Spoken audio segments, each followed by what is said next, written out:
The other day I was at Barajas Airport waiting for a flight to Chicago, Illinois, when the other flight before us, Miami, Florida, was boarding.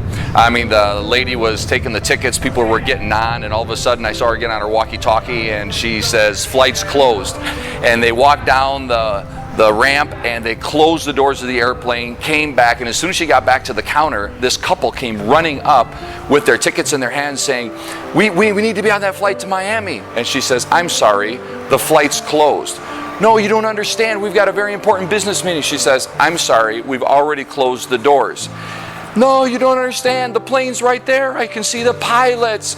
And they started crying and screaming right there in the waiting room. They had to call the police to carry him away. They didn't get in. The flight was closed. The doors were closed. It was too late. You know, anytime we want to get into some place, we have to go through a door. You want to go to a restaurant, you walk through the door. You need to get in your car, you go through the door.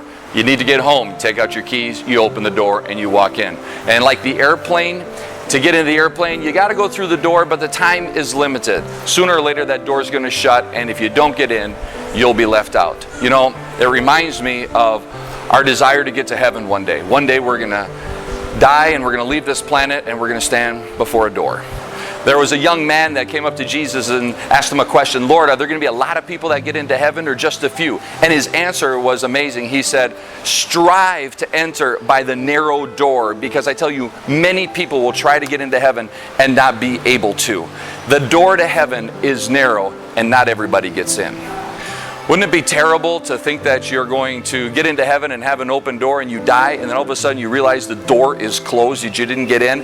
And that's why Jesus says, strive to enter by the narrow door, because one day the father of the family is going to get up, he's going to shut the door, and it's going to be too late. Just like in the airplane, the young couple got there too late and the door was shut. And then Jesus gives us a great warning. He says, on that day, there'll be many of you that are knocking on the door saying, "Let me in, let me in."